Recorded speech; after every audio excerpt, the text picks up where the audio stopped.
Sistema tegumentar. Eu encontrei esse mapa mental e eu quero estar explicando um pouquinho para vocês.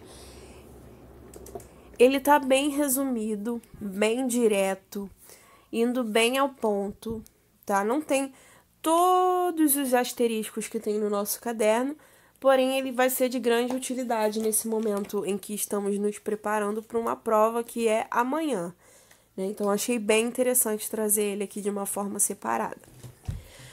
O que é o sistema tegumentar? Quando falamos de tegumento, nós estamos falando de pele. Aí pensem comigo, qual é a função da nossa pele? A nossa pele, ela protege o nosso corpo de agentes externos, de micro-organismos, de bactérias. É só vocês lembrarem que quando, por exemplo, uma pessoa tem um corte, um ferimento, ela tem ali uma porta de entrada para esses micro-organismos, tá? Então, pensando assim, nós vamos lembrar de que a nossa pele, ela nos protege, tá? E quando, por exemplo, temos um corte, nós fazemos ali, além da asepsia, quando vamos em determinados ambientes, nós fazemos ali um curativo, tá? Para que essa pele não esteja exposta. Então, essa pele, ela atua na nossa proteção. Ela faz também regulação de calor, tá? Uma vez que, por exemplo, em situação de calor, nós começamos a suar. E em situações de frio, nós não suamos por algum motivo, né? E esse motivo é porque o nosso corpo, ele tá em todo momento tentando manter o equilíbrio, tá? Quando existe um desequilíbrio é por algum motivo, por alguma razão, mas ele tá o tempo todo tentando manter esse equilíbrio, tá? Então, no caso da regulação do calor, quando tá muito quente, a gente começa a suar a fim de fazer uma resfriação no nosso corpo. E quando tá muito frio, a gente não soa, a gente armazena esse calor, a gente guarda esse calor, para que com a friagem que a gente sinta, ocorra um equilíbrio. A gente não perde tanto calor assim para o meio ambiente, porque a gente precisa guardar. A gente está numa situação em que a gente precisa reservar esse calor.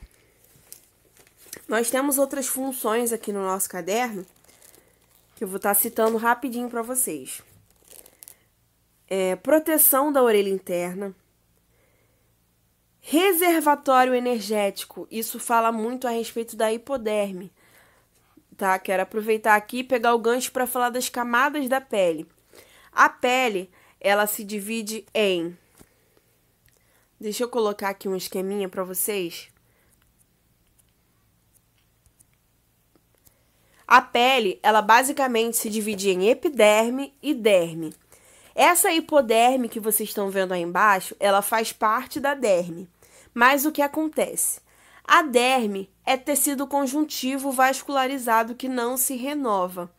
E a hipoderme é uma camada de gordura que compõe essa derme, tá?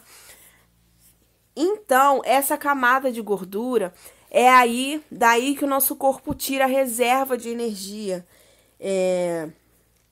Quando, por exemplo, ficamos muito tempo sem comer, em algumas situações específicas. O tegumento, ele também faz a lubrificação dos olhos, quando a gente pisca, hidratação, amamentação, né, através das glândulas mamárias, proteção das extremidades. As nossas unhas conferem proteção às nossas extremidades. Num momento de choque mecânico. O que é um choque mecânico? Um acidente. Eu chutei ali um objeto.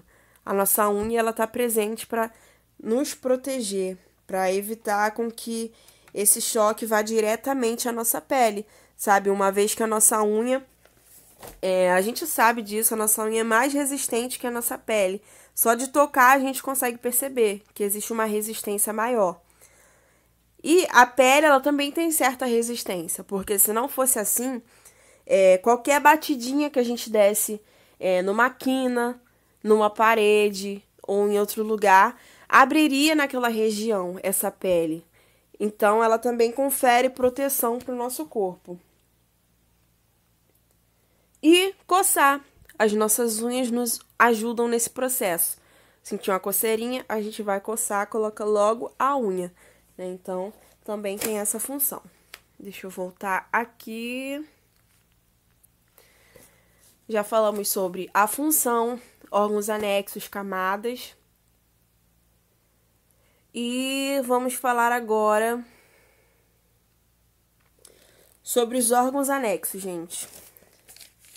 Os órgãos anexos são aqueles que estão ali fazendo parte desse tegumento.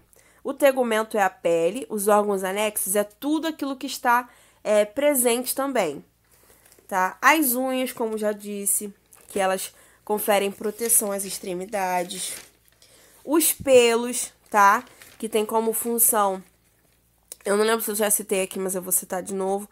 Ele, por exemplo, filtra o ar que nós respiramos, sabe? Então, por isso que falam que é tão importante não retirar todos os pelos do nariz, porque ele tá ali por algum motivo. E, no caso, é fazer a filtragem desse ar. Temos também as glândulas ceruminosas. Elas produzem cerume, e esse cerume, ele protege também o nosso ouvido. Essa cerinha que nós temos no ouvido, ela é importante, porque se por acaso entrar algum bichinho, alguma coisa, vai ficar preso nessa cera. Então, por isso que os médicos também orientam a fazer a higienização, mas nunca enfiar esse cotonete lá dentro de uma maneira agressiva, tá? Porque essa cera, ela é importante. No lugar onde é para ela estar. Porque quando você empurra com o cotonete, ela vai para o outro canto e ela deixa de fazer a sua função e pode causar até malefícios, como dor de ouvido e outras coisas. Temos também as glândulas mamárias, que são as produtoras de leite materno, lacrimais, que produzem lágrimas, sebáceas, que produzem seborreia, e sudoríparas, que produzem suor. São glândulas anexas, tá, do sistema tegumentar. Nesse esqueminha que eu estou mostrando para vocês, estão aparecendo somente 2 glândulas. Mas eu gostaria de dar uma diquinha para vocês que eu tenho utilizado para poder lembrar. O nome das glândulas são bem sugestivos em relação à função delas, tá? Por exemplo, mamária. Mamária lembra de mamar leite materno. Então, a glândula mamária tem a ver com a produção do leite materno. Lacrimal. Lacrimal vem de lágrima, tá? Então, a gente lembra que a glândula lacrimal, ela tem a ver com a produção das lágrimas. Sebácea. Sebácea lembra muito sebo. E sebo lembra seborreia. É só ir fazendo essas associações assim que vocês vão conseguir. Sudoríparas. Esse su lembra suor, sabe? Ceruminosas lembra cerume, lembra cera. Então, em relação aos anexos, não se preocupem. Em relação aos anexos, apenas vão tentando fazer essas associações, entendeu? Mas se eu pudesse dar uma dica para vocês agora, seria não tentar ficar gravando o nome, mas tentar aprender o básico do tegumento. Qual é a função do tegumento? Quais são as camadas da pele? Entendeu? O básico, vocês vão conseguir mandar bem, vocês vão conseguir se lembrar. Qual é a função da unha? A função do pelo? Vocês vão conseguir mandar bem. E em relação às glândulas, é só ir fazendo a associação,